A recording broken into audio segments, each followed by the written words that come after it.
नमस्कार। आज दिनांक 19 जून 2013। आजची तिथी ज्येष्ठ शुक्ल दशमी, वार बुधवार। सिटी न्यूजच्या प्राइम टाइम बातमीपत्रात तमाम दर्शकांचं हार्दिक स्वागत। बातमीपत्राची सुरुवात करूया सुविचार मालेने।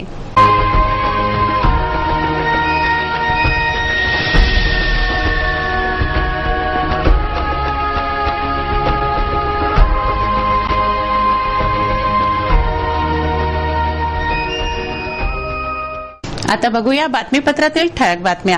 अंबादेवी मार्गावर बुधवारी सकाळी ही तणाव, दुकानदार भयभीत, पोलिसांचं नियंत्रण मार्च, नागरिक संतप्त। पोहरा वनपालांनी रचला सापळा, कुख्यात शिकारी जेरबंद, 2 वर्षांपासून होता फरार। बेपत्ता इसमाचे आढळले प्रेत, महेश कॉलनीतील रहिवासी 15 दिवसांपासून होता बेपत्ता। जिल्हा आपत्ती व्यवस्थापन कक्ष ढाळतोय अश्रू, सोयींचा अभाव। महिला कर्मचाऱ्यांच्या विनयभंगाच्याही तक्रारी, 13 लक्षांचा निधी पडून। आणि मनपा संकुले नियोजन शून्य, सोयींची वानवा, दुकानदारच करतात पाण्याचा निचरा। या होत्या आतापर्यंतच्या ठळक बातम्या आणि ठळक बातम्यांचे प्रायोजक होते इस दिन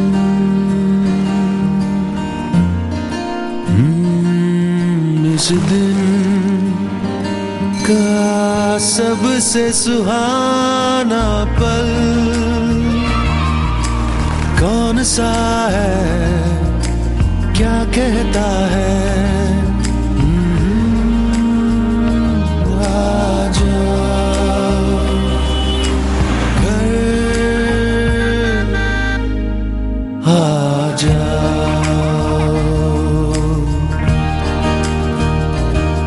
इंडिया बुल्स होम लोन्स, घर आ जाओ।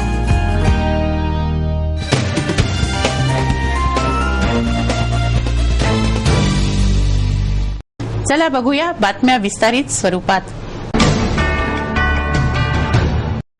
आता बातम्या गुन्हेगारी जगताच्या, अर्थात क्राईम वॉच। 55 वर्षीय विठ्ठल बालाजीराव या इसमानं आत्महत्या केली। लोणी पोलीस ठाण्याच्या अंतर्गत ही घटना घडली आहे। दिनकर रामेश्वर खोत यांच्या शेतात विठ्ठलरावने आपली जीवनयात्रा संपवली। आत्महत्येचं कारण अज्ञात असून पोलीस चौकशी सुरू आहे। रस्त्यानं जात असताना जांभुळाची गाडी दिसली म्हणून खरेदीसाठी थांबली व जीव गमावून बसली। ही हृदयद्रावक घटना मंगळवारी सायंकाळी घडली। या घटनेनं प्रशासन खळबळून जागं झालं तर नागरिक संतप्त झाले। येथे दोष कुणाचा? पोटाची खळगी भरण्यासाठी जांभूळ विकणाऱ्याचा की आपल्या चिमुकल्यासाठी जांभूळ खरेदी करणाऱ्याचा? आतगाडीवाल्यांना व्यवसायासाठी जागा द्यावी ही मागणी जुनीच आहे। ते नियोजन झालं असतं तर बाळाला आपली आई गमवावी लागली नसती। अंबादेवी मार्गावर आज सकाळीही तणाव होता। मंगळवारी अंबादेवी मार्गावर झालेल्या अपघातात महिलेचा मृत्यू झाला तर बालकासहित 4 जखमी झाले। या घटनेनं एकच खळबळ माजली। येथे चांगलाच तणाव निर्माण झाला। अपघात झाल्यानं पालिकेनं तातडीनं अतिक्रमण विरोधी अभियान सुरू केलं तर काही समाजकंटकांनी अंबादेवी मार्गावरील व नमुन्यातील दुकाने बंद पाडली। त्याचवेळी इरविन दवाखान्याच्या परिसराला छावणीचं स्वरूप आलं होतं। इरविनमध्ये गोंधळ, राजकमल गांधी चौकातही गोंधळ, यामुळे परिस्थिती चांगलीच चिघळली। वादविवाद, गोंधळ, संताप यांनी बिघडलेली परिस्थिती सांभाळताना पोलिसांच्या नाकी नऊ आले। इरविनमध्ये मृत महिलेचा परिवार शोकात बुडाला होता तर संतप्त नागरिकांचा गोंधळ सुरूच होता।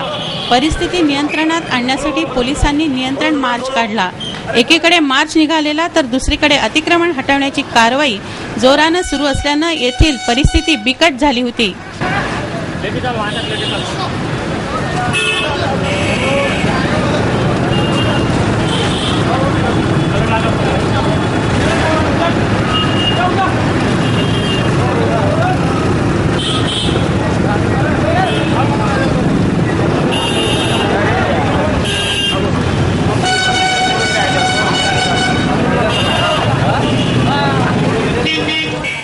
इरविन व राजकमल ते गांधी चौक मार्गावर मोठ्या प्रमाणात तणाव निर्माण झाला होता। या घटनेनं शहरात चर्चेला ऊत आला होता। नांदगाव खंडेश्वर तालुक्यातील लेहगाव येथे राहणारे नागसेन वामनराव खोब्रागडे यांच्याकडील जनावरे चोरीला जात आहेत. 16 जूनला त्यांच्या गोठ्यातून बैलगाडी चोरीला गेली, तर यापूर्वी गाय वासरू देखील चोरीला गेलेला आहे. या चोरट्यांना निर्दोष सोडण्यात आलं आहे.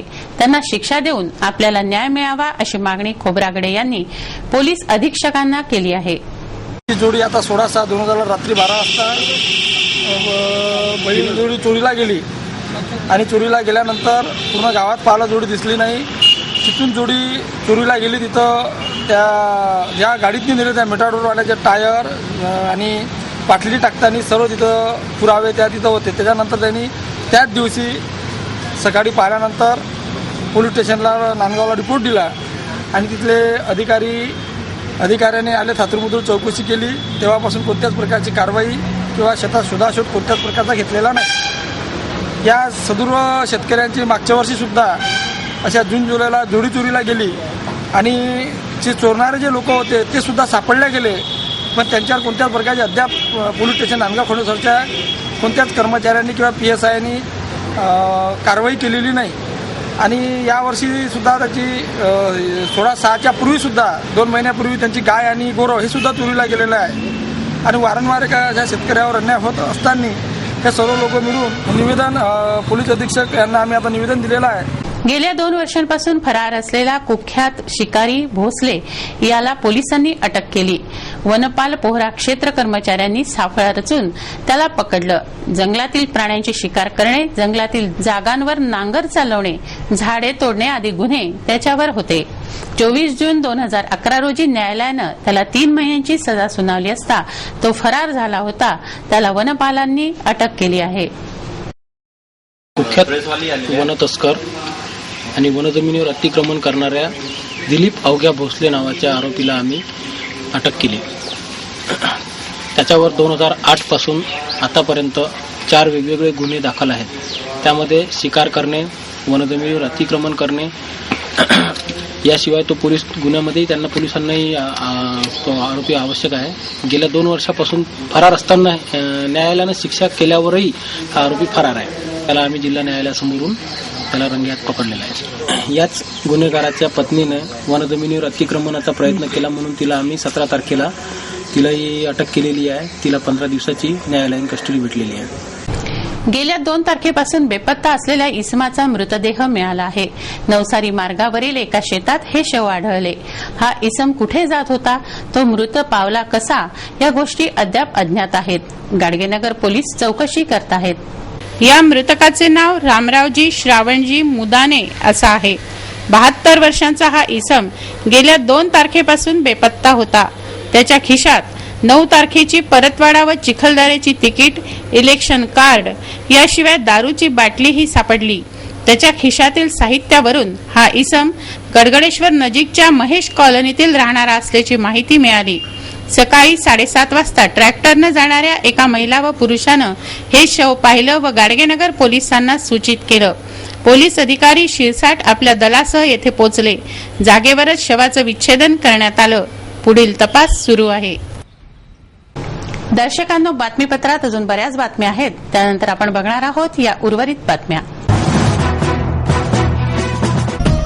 जिल्हा आपत्ती व्यवस्थापन कक्ष ढाळतोय अश्रू, सोयींचा अभाव, महिला कर्मचाऱ्यांच्या विनयभंगाच्याही तक्रारी, 13 लक्षांचा निधी पडून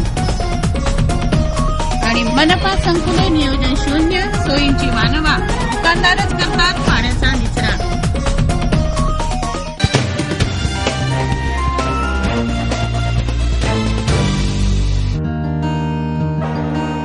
इस दिन का सबसे सुहाना पल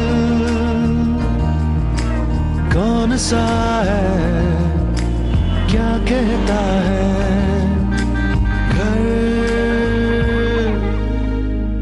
आ जाओ. इंडिया बुल्स होम लोन्स, घर आ जाओ. पावसाळ्यात नागरिकांना मदतीची गरज भासू शकते. यासाठी जिल्हा आपत्ती व्यवस्थापन कक्ष स्थापन करण्यात आला आहे. आपत्ती आल्यास तातडीची मदत या कक्षामार्फत पोहोचवली जाणार आहे. नागरिकांच्या जीवित व मालमत्तेच्या रक्षणासाठी तयार करण्यात आलेला हा कक्ष स्वतःच्या दुर्दशेवर अश्रू ढाळताना दिसतोय आहे. पावसाळा सुरू झाला आहे. जिल्हा नियंत्रण कक्ष नागरिकांच्या सोयीसाठी स्थापन करण्यात आला आहे. मात्र येथील अवस्था पाहिल्यास हा नियंत्रण कक्षच आपत्तीत सापडल्याचं दिसून येतं. तेथे हा कक्ष लोकांची मदत करणार ती काय?